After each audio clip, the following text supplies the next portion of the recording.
So you wanna be a picture book writer, then you gotta write picture books. And you're gonna need a bucket load of bright ideas for titles, plots, and hooks. If you're partial to prose or you're raring to rhyme, then repeat after me. It's a challenge, but I'm gonna tackle each story 1 month at a time with 12 by 12.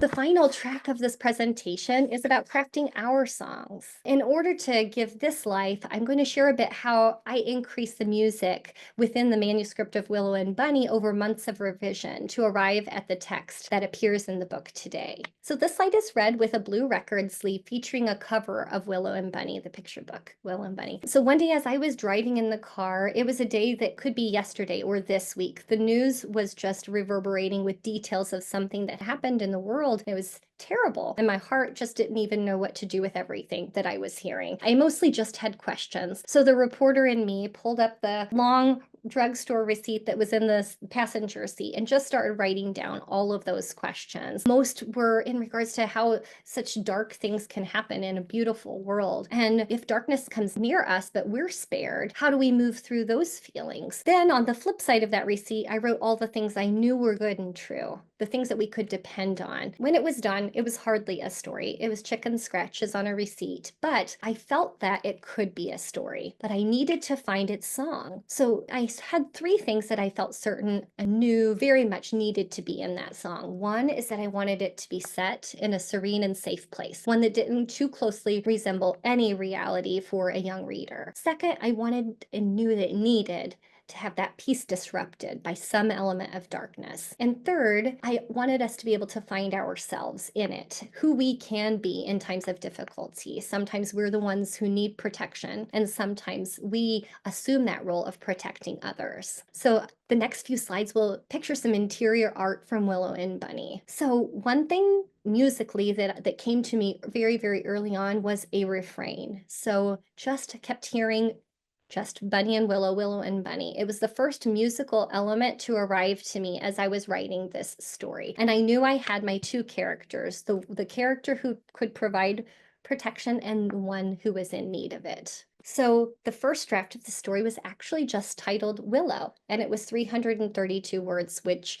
is very, very short for me. Most of my manuscripts are more in the 700 range. One of my critique partners commented, I think I'd like to see that relationship between Bunny and Willow build up more before the storm. And perhaps it's part of my journalism background. I generally start with the big idea. And so sometimes my songs are missing verses, foundational verses that need to happen before I get to the bigger moments downstream. So my story needed some assistance with part assignment. I needed to really decide who owned this story, and I realized it was a duet. So my story at that point expanded from 1 part to 2, and it became Willow and Bunny's story. I gave them more time together and built out a full arc for Bunny as well. So those were the elements that took the most work for me as I was writing this start because of the missing verses.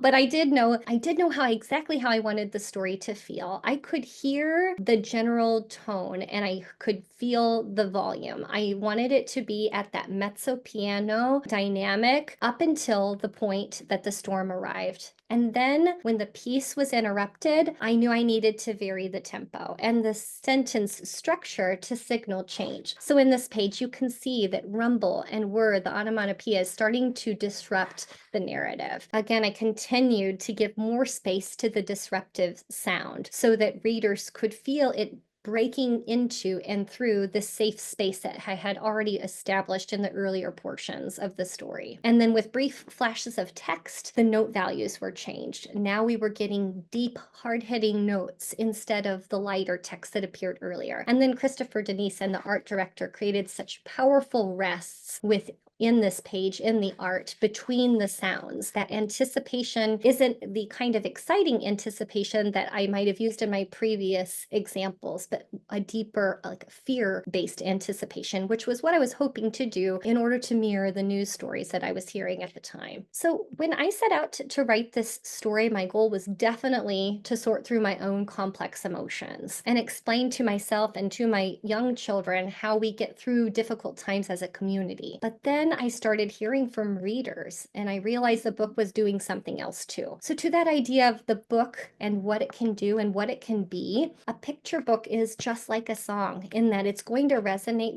with someone's life in a way that you can't exactly predict. And in that way, it can ripple out like a song. All of this begins, of course, with your first draft, and that's the power of this community of 12 by 12. It's getting that draft out. Then your task as an author, as an illustrator, is to learn what the song wants to be. And you alone have that privilege of finding that and amplifying it, which I hope is an exciting notion. So I hope you now feel that you have some musical tools to play with and bring to your work in progress to see if you can amplify your story's song as well. And then that we'll all get to listen to those songs again and again. Do it together, so never you fear. It's a handy little way to help you kick into gear. You're amazing, exciting. Look out, 'cause you're writing 12 by 12. 12 manuscripts. 12 by 12. 12 picture books. 12 by